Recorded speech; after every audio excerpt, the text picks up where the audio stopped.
Welcome to We've Got a Country to Save, hosted by the black face of white supremacy, and brought to you by my friends at InvestYrefy.com. Invest in America like I do, and by Freedom Chat. Speak freely and message privately with Freedom Chat. Download the app today and subscribe to my Freedom Chat channel at Larry Elder for exclusive posts and never-before-seen content. We also thank Epoch Times, Old Glory Bank, Patriot Mobile, and Birch Gold. Make sure to follow or subscribe to my channel on whatever platform you're watching this on, whether it's X, YouTube, Facebook, or Rumble. Now, if you don't patronize our sponsors, well, we know where you live. Now, former President Trump puts out a new ad based on his criminal conviction. Dr. Fauci is asked whether the COVID vaccine prevented infection and transmission. His answer is different from what he used to say. Our cognitively challenged president suddenly decided to take action on the border 5 months before the election. Coincidence? We don't think so. And sportscaster Bob Costas pulls out the race card against those complaining about the hard fouls absorbed by Caitlin Clark. All of this and more. Okay, I give up. What was the crime? This has absolutely nothing to do with the law. As was noted earlier, at most you're talking about a misdemeanor that would have already expired under the statute of limitations. I'm not even convinced that there was really a misdemeanor that Trump committed. So my fellow panelist here is celebrating that the rule of law has been vindicated and overturned 234 years of American legal tradition. I would challenge her to see if she could possibly articulate how and what crime Trump committed, because so far Alvin Bragg, the DA, has failed to do so. The judge in the case, Judge Merchan, has failed to do so, and they can't do it because Trump didn't commit any of the crimes for which he's been convicted. Well, let's just ask quickly before I go to Kevin. Francesca, just on that point, what crime did Trump commit? It was financial crimes. It was white collar crimes. That is exactly what they charged him. He was convicted on. What was the crime? It's New York State law. I understand. What was the crime? It is New. Francesca, I don't even like it. It is well, literally hang on, Mark, he just got convicted on 34 counts. Francesca, what was the crime? Of like cooking the actual books. What was the crime? You are not allowed. So you are not allowed to use your own financial, like your own money, to pay off somebody, and then he logged it as something different. He logged it as just a regular payment, but he was actually paying off this porn star to keep quiet, which, if he hadn't been running for president, would not have mattered, but he was, and so it impacted campaign finance laws in New York State. Okay, that is what Juan Merchan just oversaw this. Alvin Bragg brought these charges because Michael Cohen, his sister, was already sentenced to 3 years to do it. Okay, let's just go before Kevin. I'll be very, very, very patient. We'll come to you. Look, I'm no expert. Let me just say, hang on. No, Michael, you are no expert. by the That's way. because the campaign finance law is a federal law. Hang on, anyway, Francesca. I want to go to Mark. You're the lawyer. Is anything Francesca just said, is that actually the crime? Look, let me just say, I like Francesca a lot, and we probably agree on 80% of our worldviews. However, Francesca, the way you just described it, call me afterwards and I'll educate you, because that's not what happened. There was no theory that was given to the jurors. The jurors were told it could have been campaign finance, it could have been tax, it could have been false books. They were told they didn't have to specify, and specifically told they did not have to agree unanimously. That's what irks me. Lifelong Democrat, no fan of Trump, never voted for Trump, never will. But I will tell you, as somebody who has spent his entire career with kind of taking on unpopular causes and holding the government accountable, I have to tell you, I do that for a reason. And the reason is this kind of shenanigans, and that's the best light I can spin it, in the criminal courts has no place in a federal election. No, I agree. Very few of us outside Manhattan have a lot of faith in the New York legal system right now. And the former president may have some rough sledding on the first level of appeal. But after that, I think that some of these glaring errors will become more pronounced for judges. I think eventually it will go in front of the Supreme Court. In my view, it would be impossible to sustain this verdict. I mean, there are so many problems, so many errors that were committed by Judge Merchan. But we may have to wait a bit. It's likely to occur after the election, which is what many people in Manhattan were hoping for. And former President Trump raised nearly $200 million in a matter of days after this conviction and made a campaign ad out of that trial. Watch this. Thank you for joining us here today. Earlier this afternoon, Donald Trump was arraigned by a Manhattan grand jury on 34 felony counts. This case is an abomination. You know, it's obviously political. 7 years to try to come up with this case. They're just wrong on the law.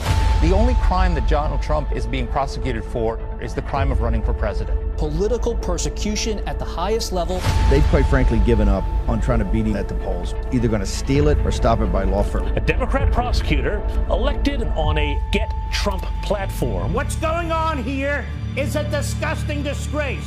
It is war on Trump, it is war on the Republican Party, and it is a war on the Republic. This case is the weakest case I've seen in 60 years of teaching, practicing, and writing about criminal law. And I doubt the New York indictment would have been brought against a defendant whose name was not Donald Trump. This judge, I mean, you don't need a prosecutor if you have a judge like this. This judge is not on the level. It's a terrible case, but the judge has been pretty much a rubber stamp on everything that Bragg has wanted to do. They're perverting the system of justice. You know, that's where the danger lies. The corruption and subversion of our institutions by the left. This is the Democrats' entire strategy, to confine President Trump to a dirty criminal courtroom and keep him off the campaign trail where he can bring his winning message to voters across this country. New York has become a legal banana republic. They are so determined to get Donald Trump. Look, convicting Donald Trump, that's all they have. I think they have no cards, and they're depending upon Trump getting convicted. That Trump train doesn't show any signs of slowing down. The only verdict that matters is the verdict at the ballot box. Let's see. Bill Clinton paid $850K to Paula Jones, who alleged Bill Clinton assaulted her. His denial helped him win election in 1992. No charge of election interference, no investigation by the FEC, no criminal indictment. Yes. First of all, I want to say it was an honor to meet you, a pleasure to meet you, and thank you very much. You're welcome. There's the check. And show them the check. Raise There's it. the check. It's your check. Well, our agreement had a payment of money, $700,000, plus a statement by the president redeeming Paula Jones's reputation. And what's your understanding of this agreement? It's a cash payment of $850,000. Nobody wanted to bring the case. And then you know who didn't want to bring the case most of all? Is Bragg. Bragg didn't want to bring it. But then he brought it, and they tried to make it a different case. They didn't say legal expense equal legal expense.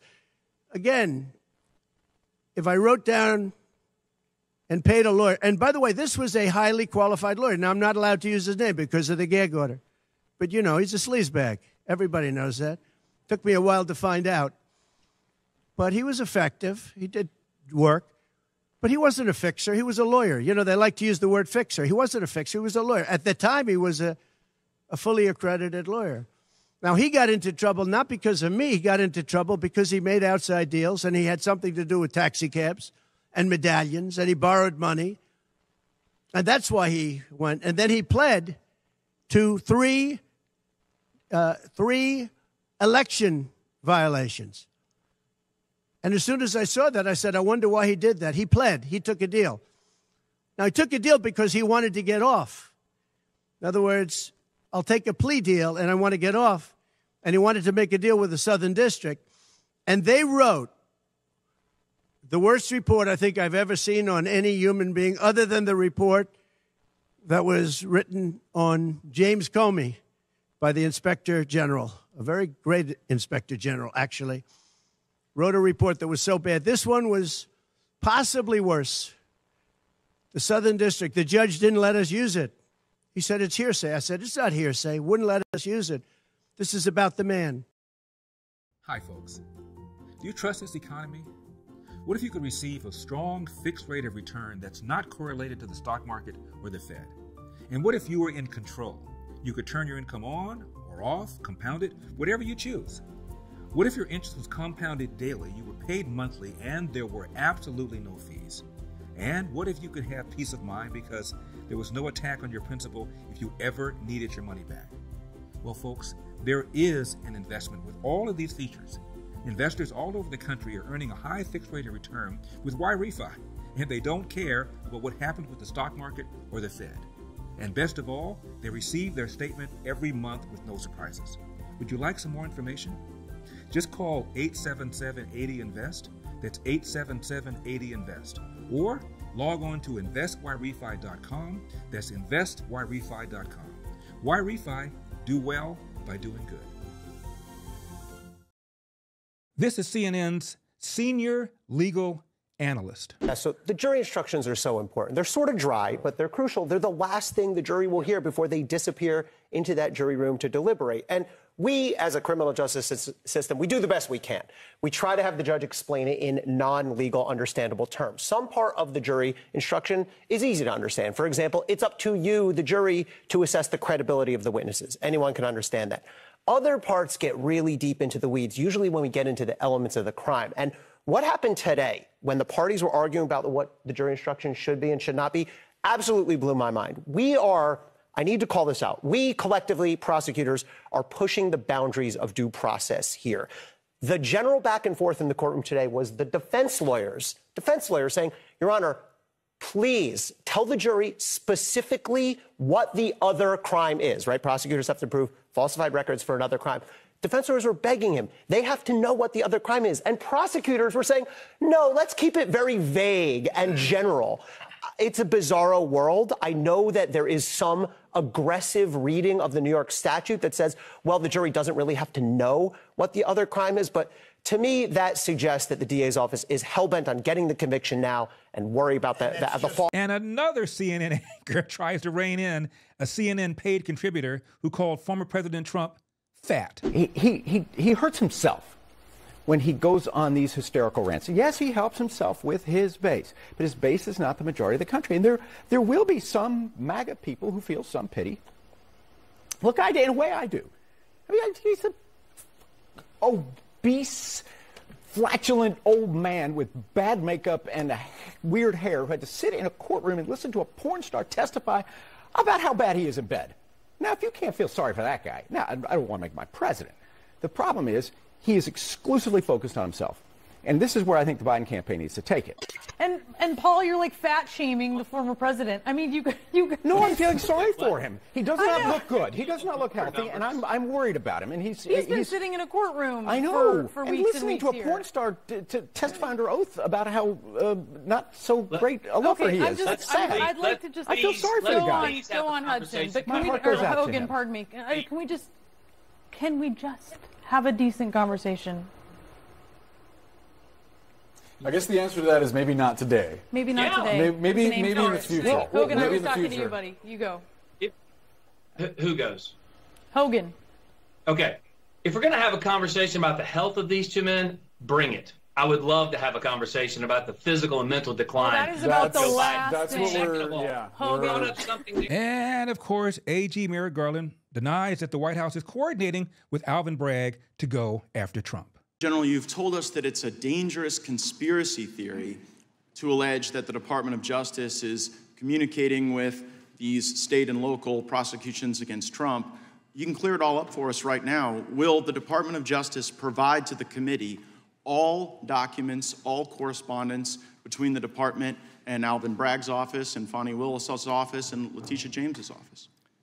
The offices you're referring to are independent offices of state. I get that. The question is whether or not you will provide all of your documents and correspondence. That's the question. I don't need a history lesson. Well, I'm going to say again, we do not control those offices. They make their own decisions. The question is whether you communicate with them, not whether you control them. Do you communicate with them, and will you provide those communications? If you make a request, we'll refer it to our Office of Legislative Affairs. But see, here's the thing. You come in here and you lodge this attack that it's a conspiracy theory, that there is coordinated lawfare against Trump. And then when we say, fine, Just give us the documents, give us the correspondence, and then if it's a conspiracy theory, that will be evident. But when you say, well, we'll take your request, and then we'll sort of work it through the DOJ's accommodation process, then you're actually advancing the very dangerous conspiracy theory that you're concerned about. Now, you were a judge, once nominated to the highest court in our country. When you were a judge, I'm just curious, did you ever make political donations to partisan candidates? No. No, and you didn't because that would create the potential appearance of impropriety. I didn't because there's a federal rule barring federal judges from making contributions. Right, but under that same theory of attacks on the judicial process, like, shouldn't someone be owed like a jury of their peers and a judge that's non-biased rather than getting a judge from your political opponent's donor file? I'm well aware that you're not asking a hypothetical. You're asking me to comment on a jury verdict in another jurisdiction which has to be respected. I won't comment on it. That case is still ongoing. The defendant Mr. Attorney General, I hadn't asked you about the verdict yet. We were getting there. I was talking about the judge. And so let me ask you this question about your time as a judge.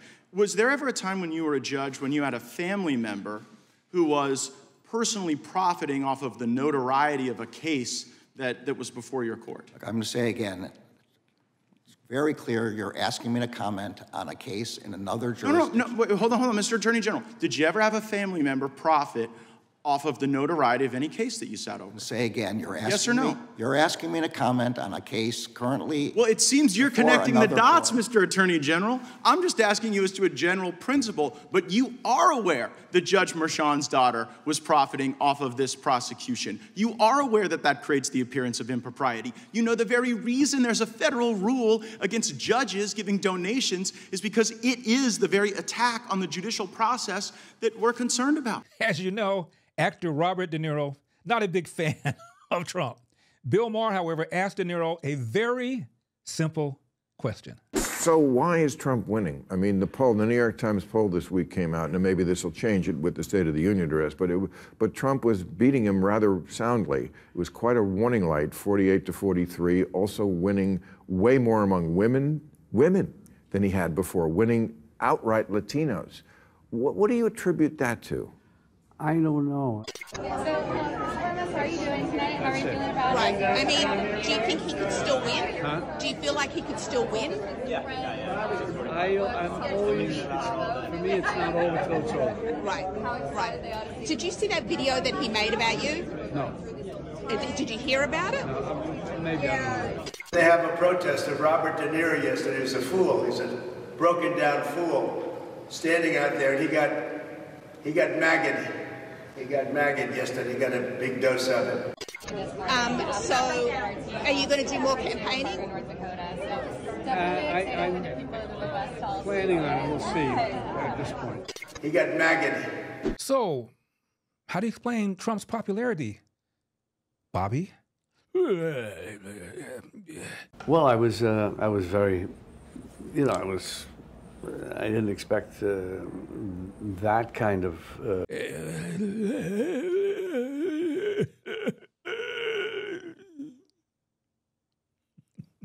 Okay, could we change the subject, perhaps? We recently had some monumental news nobody's talking about. For the first time in our history, the interest we pay on the national debt surpassed every individual budget item except Social Security. That's right.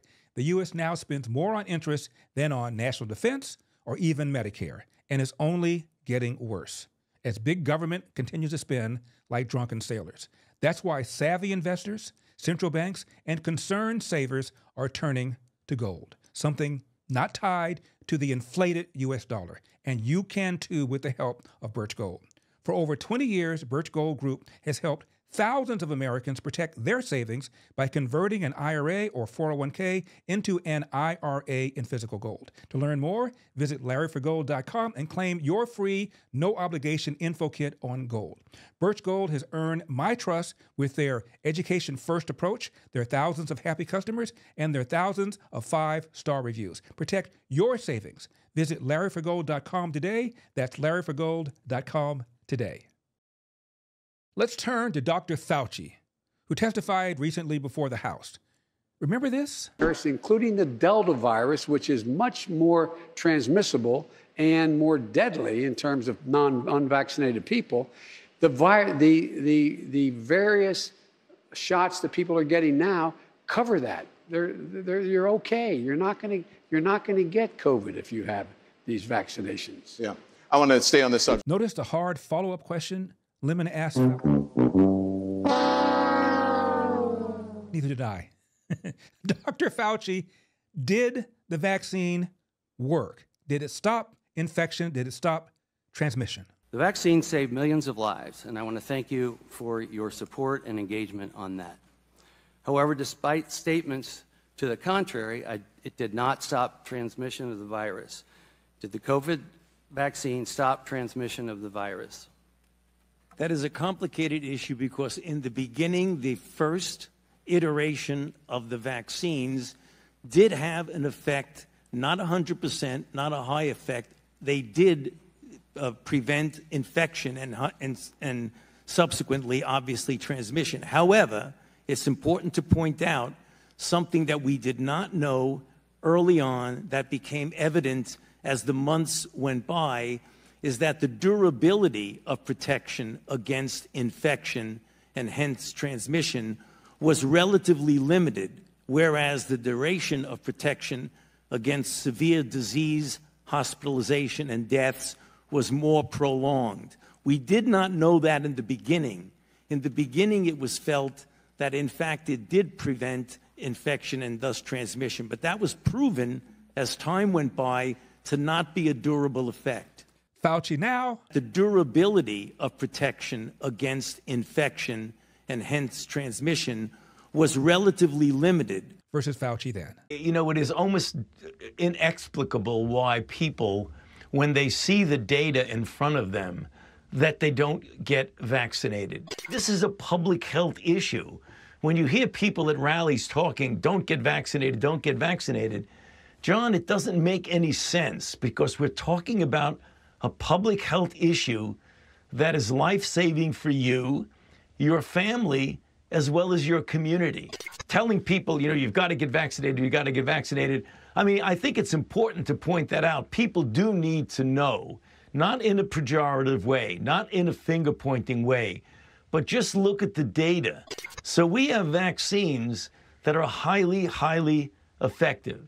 All the data that we have from this country and from several other countries, not just the United States, show that the vaccines that we are using right now do very well. So it's pretty clear from the data, John, that if you are vaccinated, your risk is extraordinarily low.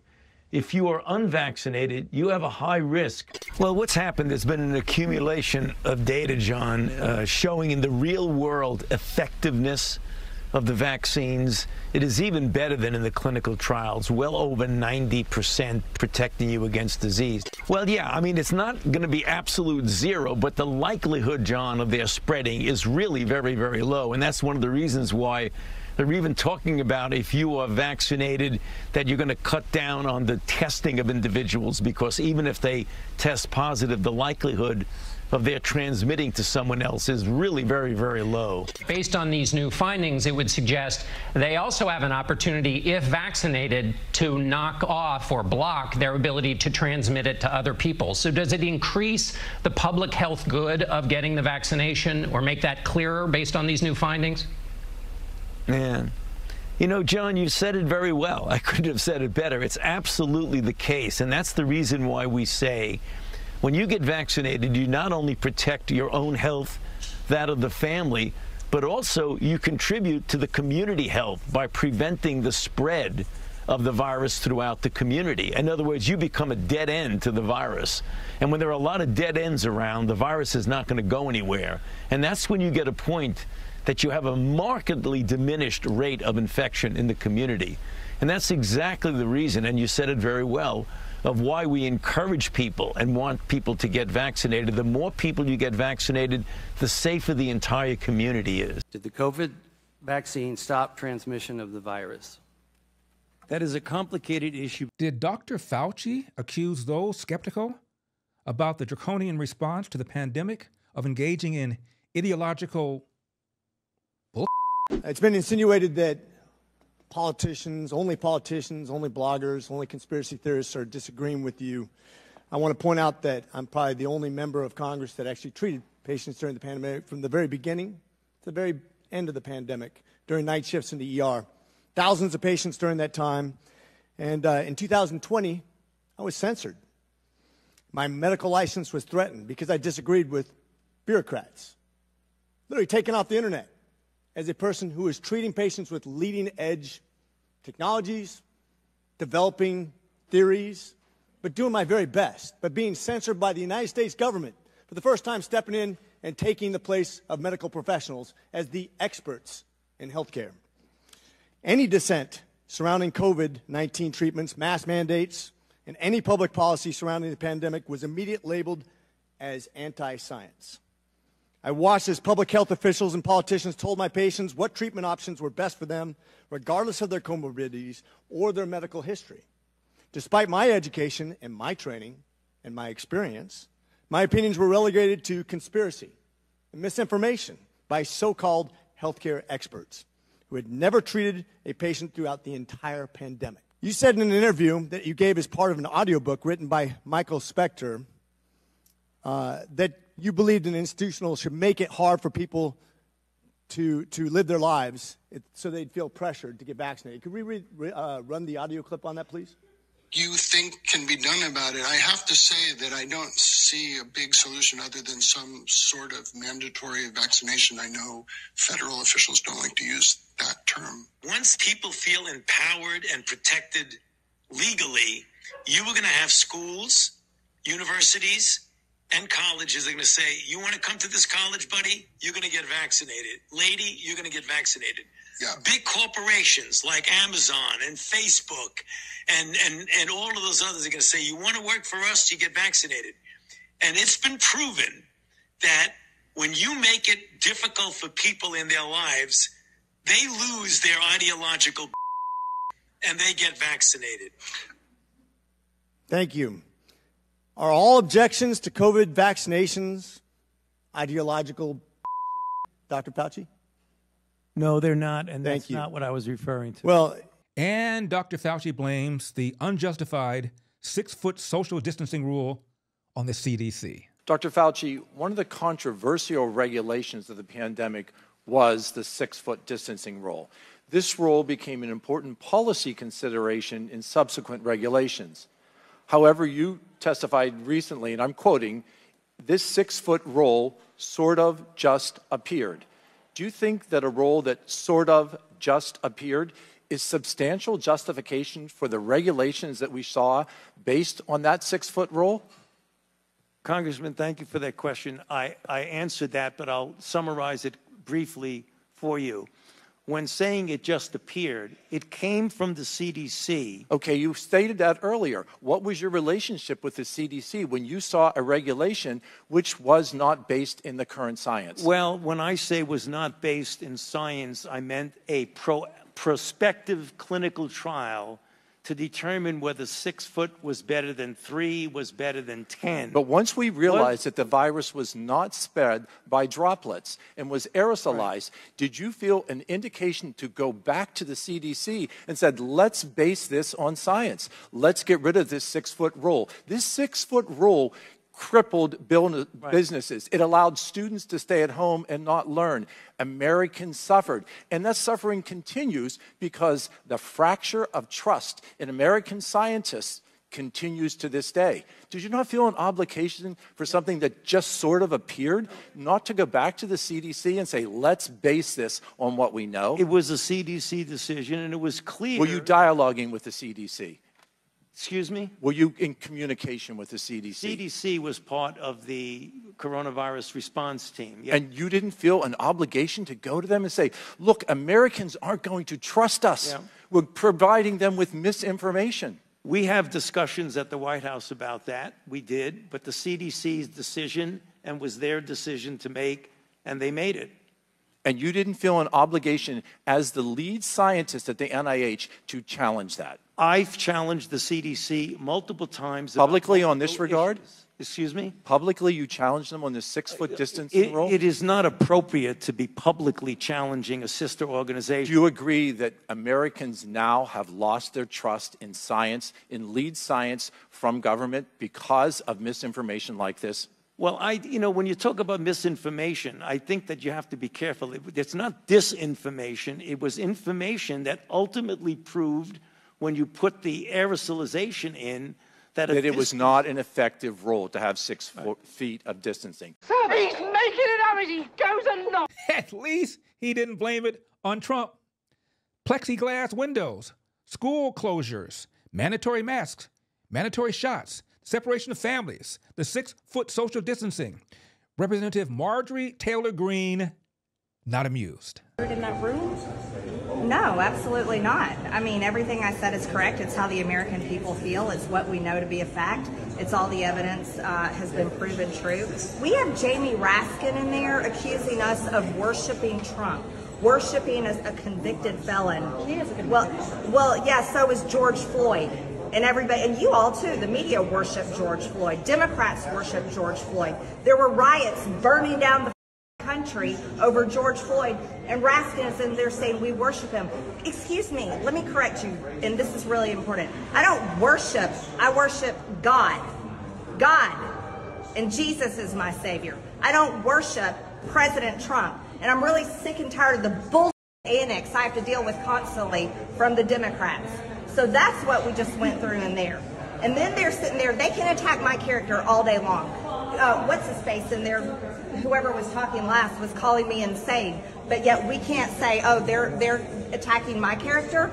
Oh no, it's nonstop BS and annex. You want to know why? The Democrats don't have anything. They're responsible for the lockdowns, forced vaccinations, kids being forced to stay home, people committing suicide, and all the horrors that this country lived through during COVID. Fauci belongs in prison. He should be tried for mass murder, and he should be tried for crimes against humanity.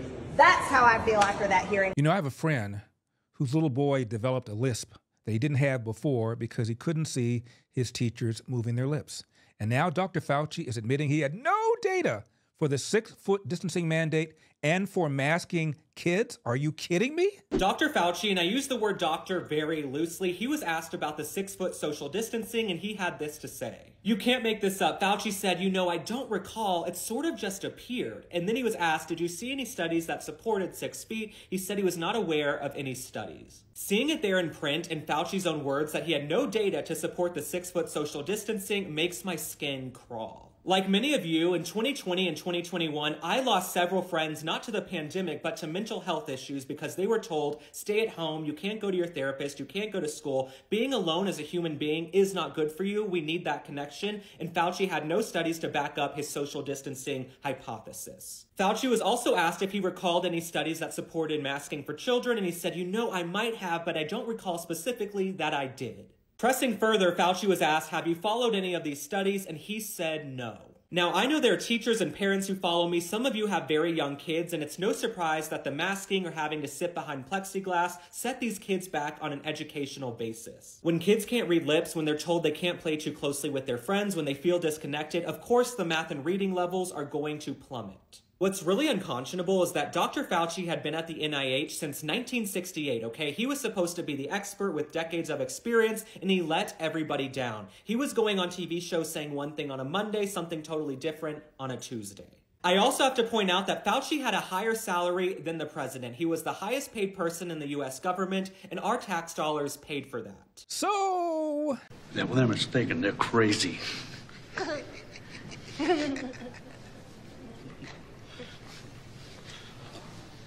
You've gotten worse. The drug's not working. All these things you're experiencing are the side effects of that, and they're making you behave this way. Let me ask you a question. How many of you are concerned about the invasion of privacy that is currently going on by the Biden administration? Biden's DOJ is invading individuals' private messages and targeting them based on their political affiliation, and that's why I partnered with Freedom Chat. a private social messaging app that, like me, believes privacy is your fundamental human right. Freedom Chat has variable end-to-end encryption, built-in screenshot protection, no storage of messages on their servers, and no commercial use of user data. I'm such a fan of Freedom Chat, in fact, that I have created my own private channel that you can subscribe to for exclusive content, including never-seen images, videos, and posts. Simply download the app, or if you're on Android, join their waitlist. Search for my channel and subscribe. No one can see the channels that you are subscribed to or the posts that you react to. It's your own perfectly curated private news feed. Speak freely and message privately with Freedom Chat. Download the app today and subscribe to my channel at Larry Elder for exclusive posts and never-before-seen content. President Biden finally delivers remarks on the border and insists we have a crisis because of Republicans and, of course, the dastardly Donald Trump. Get me, Mumbles. I've come here today to do what the Republicans in Congress refuse to do. Take the necessary steps to secure our border. 4 months ago, after weeks of intense negotiation between my staff and Democrats and Republicans, we came to a clear bipartisan deal. It was the strongest border security agreement in decades.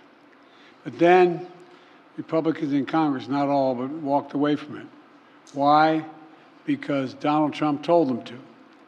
He told the Republicans, it has been published widely by many of you, that he didn't want to fix the issue. He wanted to use it to attack me. That's what he wanted to do. It was a cynical and an extremely cynical political move, and a complete disservice to the American people who are looking for us to not to weaponize the border, but to fix it. Of course, these proposals still leave the borders wide open and have enough loopholes for Arnold Schwarzenegger to drive his Hummer through. A Hummer is not for everyone. Now you're wondering, why am I so happy, right? Well, let me tell you why. Because of this. He gave in to the loon wing of his party, and he dissolved the southern border. Now, 5 months before an election, he has to appear to be willing to do something about it, hence this executive order. And he expects you to report this epiphany that he has had, take what the White House is telling you, balance it on your noses like trained seals, and report it uncritically. For 3 years, we have watched President Biden push on a door that has been clearly marked pull. He's mismanaged Congress, COVID, the national debt, the economy, inflation, crime, Afghanistan, Iran, the war in Gaza, the war in Ukraine, and now, of course, the border. And every time, I think the president has hit rock bottom. He has managed to find a shovel and continue to dig. Hence, this executive order. And I think that's what the American people see. The first question I would ask President Biden is this. It's a little late, isn't it, Mr. President? It's a little late. You can't make this cat walk backwards. The president's border policies have allowed 8 million people to come into our country illegally. If you try to come into our country today legally, you are a sucker. You are a sucker.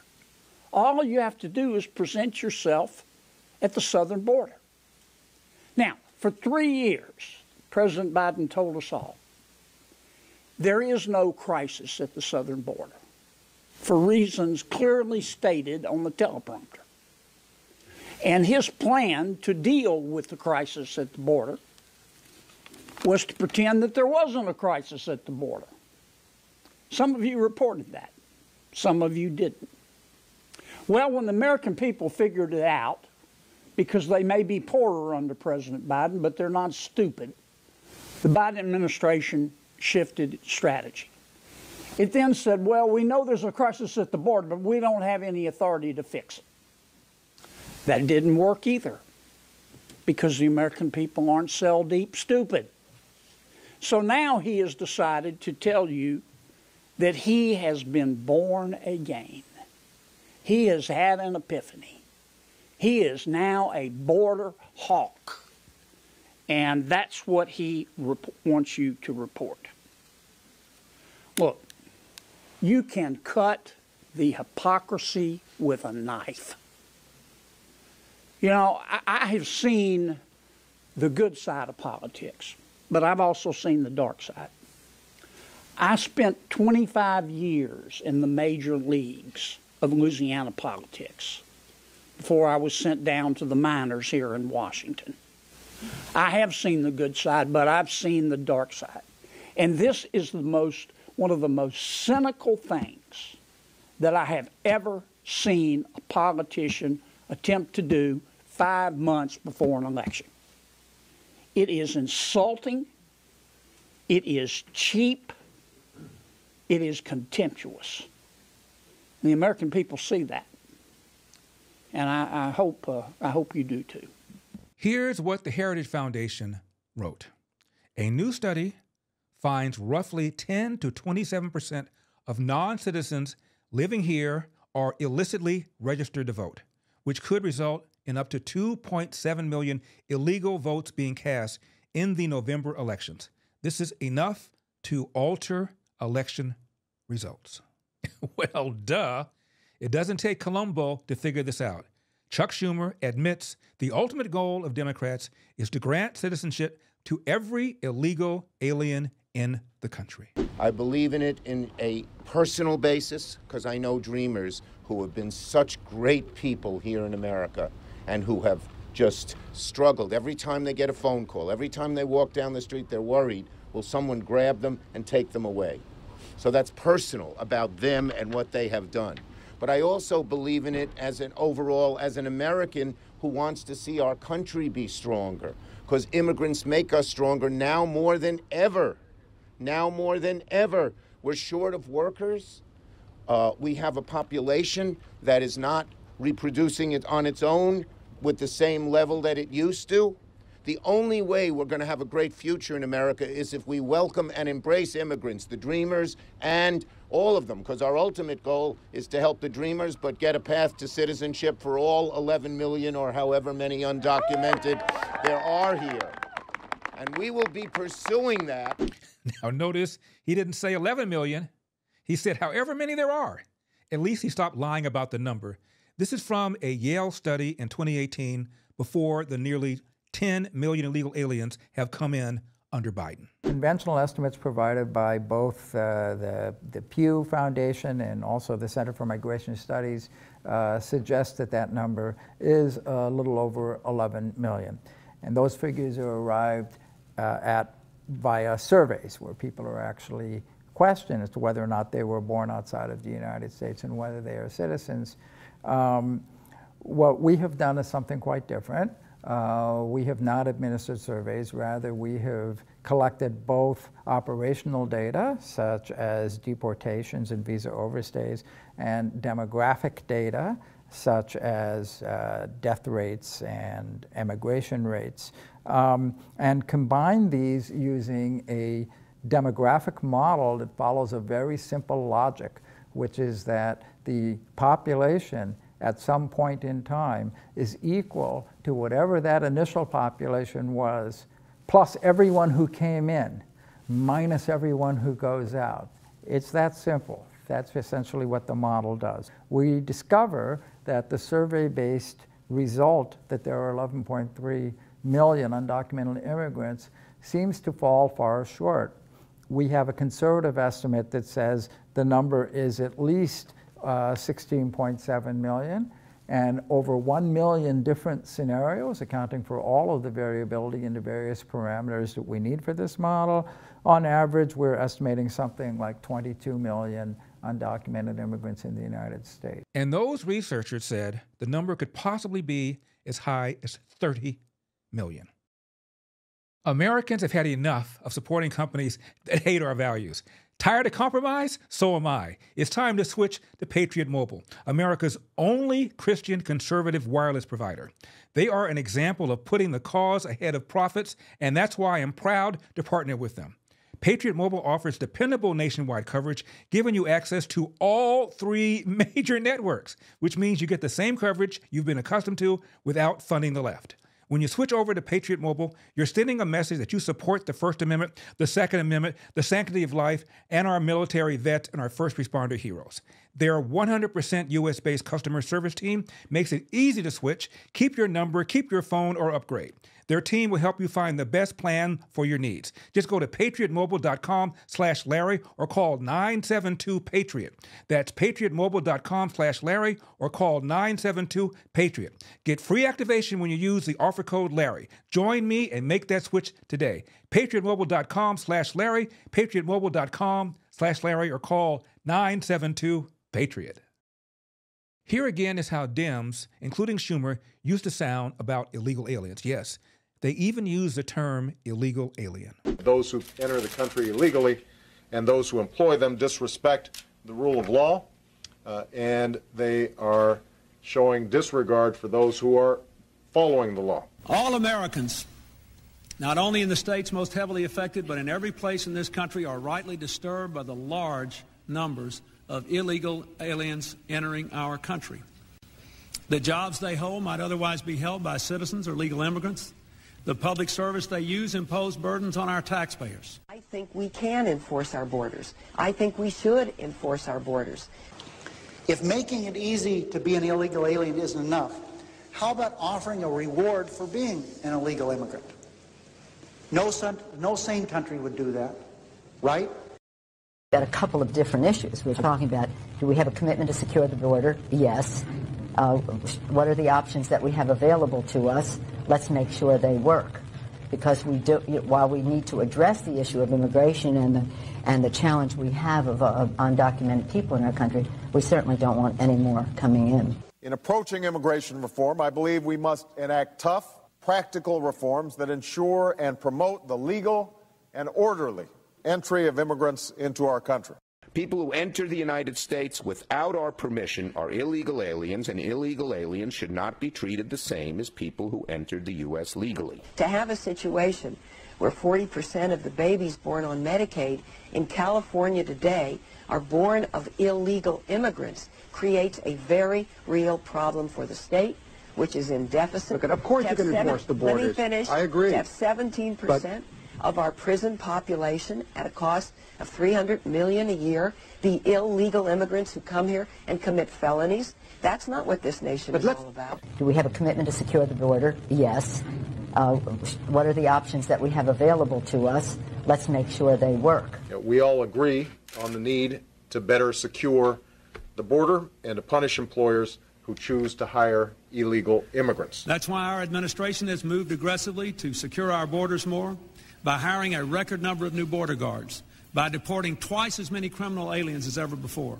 And the Commission sees no justification to the continued entry of unskilled foreign workers unless the rationale for their admission otherwise serves a significant national interest. But at the same time, along with that, we have to beef up the border. So there's some point at which you say, now you're here, and these are the people that are here, and these are the other people that aren't here, because otherwise you have people who are legally trying to get in and they're on waiting lists to get in, and then other people are getting in illegally. It doesn't make any sense. No sane country would do that, right? I continue to believe that we need stronger enforcement on the border and at the workplace. All illegal aliens present in the United States on the date of enactment of our bill must quickly register their presence with the United States government or face imminent deportation. That means a workable, mandatory system that employers must use to verify the legality of their workers. We will try to do more to speed the deportation of illegal aliens who are arrested for crimes, to better identify illegal aliens in the workplace, as recommended by the Commission headed by former Congresswoman Barbara Jordan. I urge the Congress to adopt tough policies needed to verify employment authorization. When we use phrases like undocumented workers, We convey a message to the American people that their government is not serious about combating illegal immigration. If you don't think it's illegal, you're not going to say it. I think it is illegal and wrong. If you break our laws by entering this country without permission and give birth to a child, we reward that child with U.S. citizenship and guarantee of full access to all public and social services this society provides. And that's a lot of services. Is it any wonder that 2/3 of the babies born at taxpayer expense at county-run hospitals in Los Angeles are born to illegal alien mothers? So that's why we need to start by giving agencies charged with border security new technology, new facilities, and more people to stop, process, and deport illegal immigrants. We certainly don't want any more coming in. A biometric-based employer verification system with tough enforcement and auditing is necessary to significantly diminish the job magnet that attracts illegal aliens to the United States. By cracking down on illegal hiring, by barring welfare benefits to illegal aliens. We also need to crack down on employers that are hiring illegal immigrants. One of the things that's happening, and I've talked to people in towns in our state where this is happening, is that it almost creates this shadow workforce where employers are illegally employing these people. They are sadly willing to take jobs that are more unsafe for less wages, and then it hurts our other workers that are here in this country. So bringing this out of the shadows and making it clear who's legal and who's not legal, beefing up the border security is where we need to head. Right now, we've got millions of illegal immigrants who live and work here without knowing their identity or background. But we are also a nation of laws. It is wrong and ultimately self-defeating for a nation of immigrants to permit the kind of abuse of our immigration laws we have seen in recent years, and we must do more to stop. When immigrants are less well-educated and less skilled, they may pose economic hardships for the most vulnerable of Americans, particularly those who are unemployed or underemployed. We simply cannot allow people to pour into the United States undetected, undocumented, unchecked, and circumventing the line of people who are waiting patiently, diligently, and lawfully to become immigrants in this country.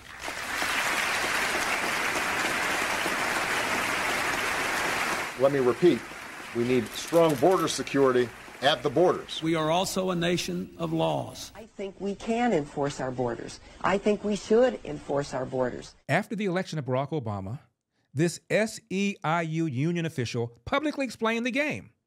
Turn illegal aliens into citizens, and they will become Democrat voters. Now, as you know, the negative tone of the immigration debate has created intense interest in the Latino and immigrant community. We, in the last election, had the largest turnout of Latino voters in our history. And everything tells us these voters fully intend to become engaged into the elections in the future. They have tasted what it is like to participate and win, and they are not going to go away, because their involvement is basically because they feel that they are being taken advantage of, they are being singled out, and they are being scapegoated. Now, when they voted in November, they voted overwhelmingly for progressive candidates. Barack Obama got 2 out of every 3 voters that showed up. And so I think there's 2 things, very quickly, that matter for the progressive community. Number 1, if we are to expand this electorate to win, the progressive community needs to solidly be on the side of immigrants. That will solidify and expand the progressive coalition for the future. And let me tell you, when you are in the middle of a fight for your life, you will remember who was there with you. And immigrants count on progressives to be able to do that. Number 2, we reformed the immigration laws. It puts 12 million people on the path to citizenship and eventually voters. Can you imagine if we have even the same ratio, 2 out of 3, if we have 8 million new voters that care about our issues and will be voting, we will create a governing coalition for the long term, not just for an election cycle. But Jamie Raskin wants to skip, that annoying citizenship part. This is what he wrote back in 1993 in a paper for the American University Washington College of Law, where he serves as a professor of law emeritus. Quote, "The current blanket exclusion of non-citizens from the ballot is neither constitutionally required nor historically normal. Moreover, the disenfranchisement of aliens at the local level is vulnerable to deep theoretical objections, since resident aliens who are governed, taxed, and often drafted just like citizens have a strong democratic claim to being considered members, indeed citizens, of their local communities," end of quote. In English, even if you're a non-citizen, you should be allowed to vote. Of course, as long as you vote Democrat. And right on cue, 143 Democrats just voted in favor of non-citizen voting in American elections. Unattended luggage.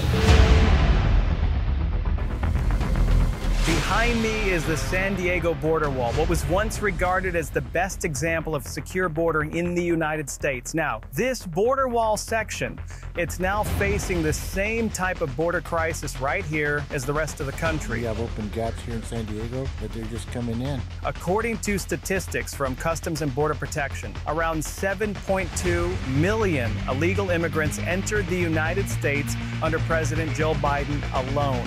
What is actually causing this crisis?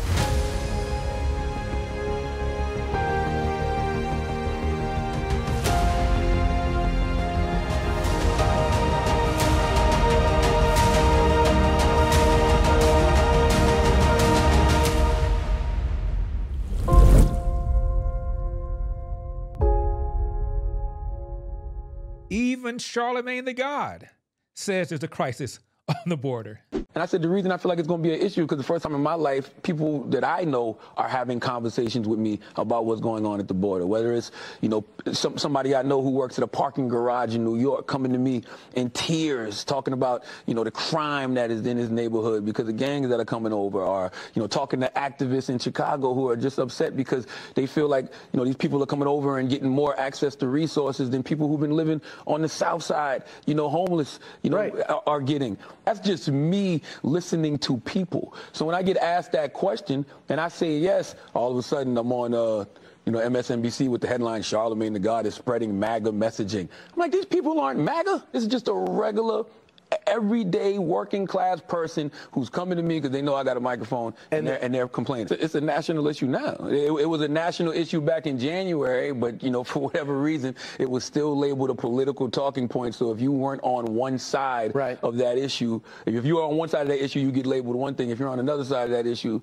you get labeled another thing. But now it's like everybody's having the same conversation. And guess what? If America knew how to take care of the least of us, it wouldn't even be a problem. If you're saying that you're a sanctuary city and you're saying, welcome, we'll take them, okay. So now that they sent them here, now they're like, send them back. We don't have enough room for them. So what it makes it seem like the people is Republicans were always right on that issue and Democrats were wrong. Right. Like it's really just that, just that simple to optic. This is how Biden is incentivizing illegal immigration. Can you provide specific examples of Biden administration policies that have contributed to the historically high level of illegal immigration we're currently witnessing? Certainly. And let me start by saying, Mr. Chairman, I actually agree with the previous point that we want to have policies that encourage legal immigration and disincentivize and deter illegal immigration. The problem that we're seeing right now are that the policies that have been put in place by this administration, specifically the regulatory actions aimed at credible fear determinations and at how the immigration courts are supposed to function, do exactly the opposite.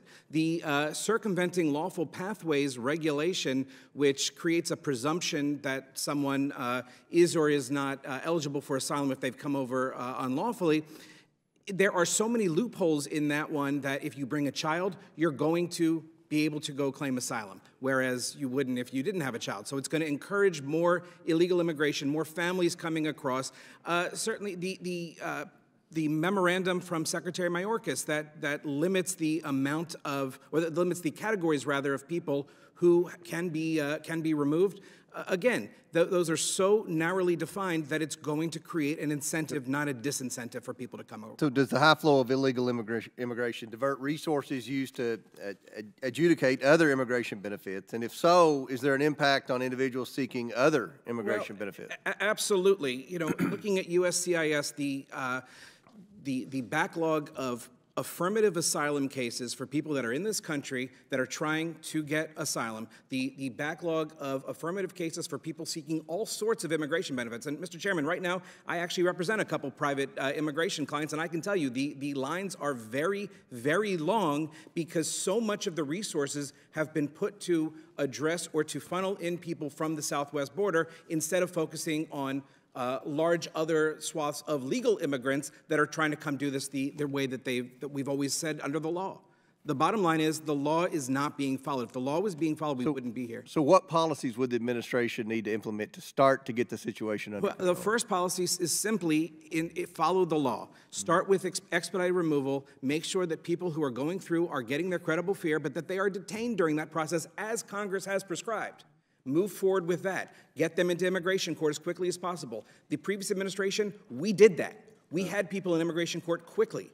Okay. Mr. Hammond, we've traveled to the border, this committee, the majority members of this committee several times, and we've heard from many complaints from our Border Patrol agents. Can you describe how the Biden administration has hampered the ability of ICE officers and ICE prosecutors to enforce immigration laws? Yes, it will, but I want to address just a couple of things that were said previously. Mr. Raskin, I never said a majority of the aliens didn't show up in court. I said a majority won't leave and their order removed. So that was not right. And just heard the expert witness for the Democrats say that's why they're coming. A job. That's why they're coming. So again, it's showing abuse of the asylum process. That's not what asylum is about. So thank you for that, sir. And finally, a comment was made about separating mothers with children. Let's not forget, 440,000 children enter this country through the use of criminal cartels in the hands of criminal organizations that self-separated from their families because of policies of this administration. We've also, this administration's lost track between 85,000 and 100,000 children that were released to so-called sponsors that we can't find. They have no idea who they are, if they're in danger, who's taking care of them, and what they're doing. But we do know this. There's been many investigations where children were found in meatpacking plants, cleaning up entrails on a midnight shift, forced labor. So I want to mention that. And the biggest thing about the border, when you cause a crisis this big, when you make promises, you can enter the country legally, you'll be released quickly, because this administration's not enforcing the law. The only thing they've done is send more resources to the border to process quicker and release quicker, because they care about the optics. When you do that, more are going to come. So when they overwhelm the border patrol, I can tell you right now, in the last several months, there's been times where there are certain sectors on the southwest border where 100% of Border Patrol agents were pulled off patrol to come in and process. When you do that, the criminal cartels have a field day. They know if there's, on average, less than half the Border Patrol's on patrol, sometimes 70, 90%. So what they do, they'll send a big group of people to one area, 200 family groups, knowing that whatever's left on the border is going to seize to that opportunity for the humanitarian crisis, because a lot of these people are in bad shape. Meanwhile, there's hundreds of miles of border empty. So what they have done is overwhelm the patrol. So I've had Border Patrol agents tell me they've used the term broken arrow. When they're off the line, they're frustrated because they don't know what's coming through the parts of the border where there's no agents, because they're all busy making meals, making hospital transports, making baby formula, taking care of these humanitarian issues. That's the issue. They've created the biggest national security crisis I've seen since 9/11, because we got 1.9 million gotaways. So I don't care what, everybody can talk about the data all you want. 1.9 million known people have entered this country. We don't know who they are, where they're from, or why they came here. But I'll tell you this, they've arrested people from 181 different countries. Some of these countries sponsor terror. They've arrested over 300. If you don't think a single one of that 1.9 million didn't come here to do us harm, then you're ignorant to the data. A Real Clear Markets article said, Bank of America needs to come clean about debanking practices. It wrote, and I'm quoting, more victims of Bank of America's debanking regime have come forward, including Timothy II Project International and constitutional scholar John Eastman, a friend of mine, both debanked under similar circumstances by the nation's second largest bank. The bank's lack of transparency about cancellations that suspiciously look like they are based on viewpoint is why shareholders sought a report assessing whether the bank's policies and practices pose a risk of politicized debanking. Old Glory Bank will never debank any law-abiding customer. Our mission is the Constitution. Open an account at oldglorybank.com, and when you get your debit card in the mail, activate it, and you'll get a copy of my latest book, As Goes California, at a 50% discount. oldglorybank.com. That's oldglorybank.com. Now reverse the races, and Joy Reid would cry, "Hate crime!" Off to Carter. Her jumper is good. Kennedy Carter now with 12 points off the bench. Officials are going to take a look at what just transpired between Carter and Clark. I mean, that's clearly a foul which was called. The question is, will they call it unnecessary? Kennedy Carter. Bob Costas, another great white savior. To your earlier point, there was an incident recently. Alyssa Thomas, who happens to be African-American, grabbed Angel Reese by the throat and threw her to the floor. Flagrant 2, ejected from the game. Evans, quick drive, couldn't get the roll. More contact in the paint as Reese hits the deck again. And now they're going to review the last sequence. We're going to have a look at it here. Remember, this is after she went down initially. That was the first time she went down and wasn't able to get back into the play defensively. Then the arm from Alyssa Thomas, like you said, could potentially be an upgrade on that sequence there. Well, you see Angel Reese trying to come in. Oh, my goodness. She had her hand around Angel Reese's neck. Area. And Angel popped her head on the way down. The reason why that doesn't spark as much conversation isn't just that Caitlin Clark is a bigger star than Alyssa Thomas. It's because it's a black-on-black incident, wow. And you don't have that dynamic that people can comment on, yes, but also exaggerate and make the entire story sometimes. Mr. Costas, allow me to offer an alternative explanation for why that flagrant foul, quote, doesn't spark much conversation, close quote, as you put it. It's because very few people saw it. I mean, who's watching the WNBA unless Caitlin Clark is playing? I had no idea about the incident he was talking about because, like many people, I've only begun watching some WNBA games and only the ones Caitlin Clark is playing in. Because of her, more attention is being brought to the other women, so calm down, Costas. Put down the race card. It's way overdrawn. Some final thoughts. And on a more serious note. A man and his wife and his mother-in-law went on vacation to the Holy Land. While they were there, the mother-in-law passed away. The undertaker told them, you can have her shipped home for $5,000, or you can bury her here in the Holy Land for $150. The man thought about it, told him he'd just have her shipped home.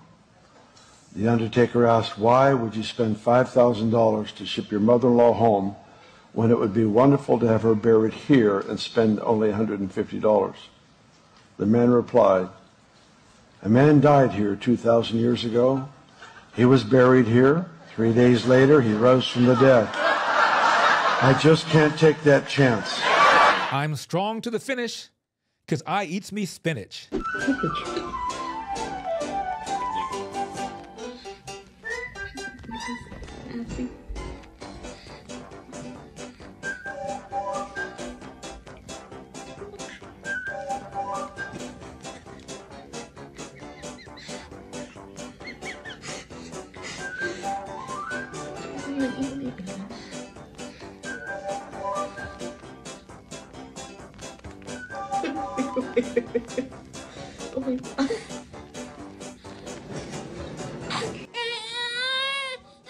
And some can sing a cappella and sound not so good, and some can sing a cappella and sound fantastic. Into which category does this gentleman belong? Ooh, I bet you're wondering how I knew about your plans to make me blue with some other guy you knew before. Between the two of us, guys, you know I love you more. It took me by surprise, I must say, when I found out yesterday. Don't you know that I heard it through the grapevine? Not much longer would you be mine. Oh, I heard it through the grapevine. Oh, I'm just about to lose my mind. Looks like the Village People got hold of a bad batch of crack.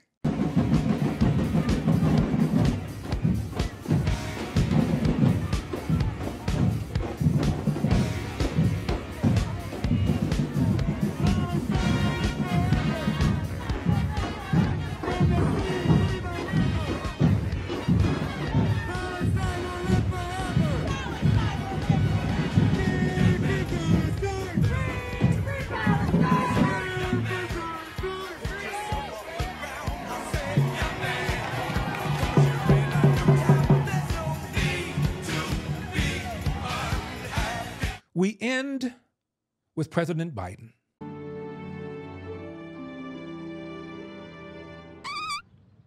Distinguished guests, please welcome the Honorable Lloyd J. Austin III.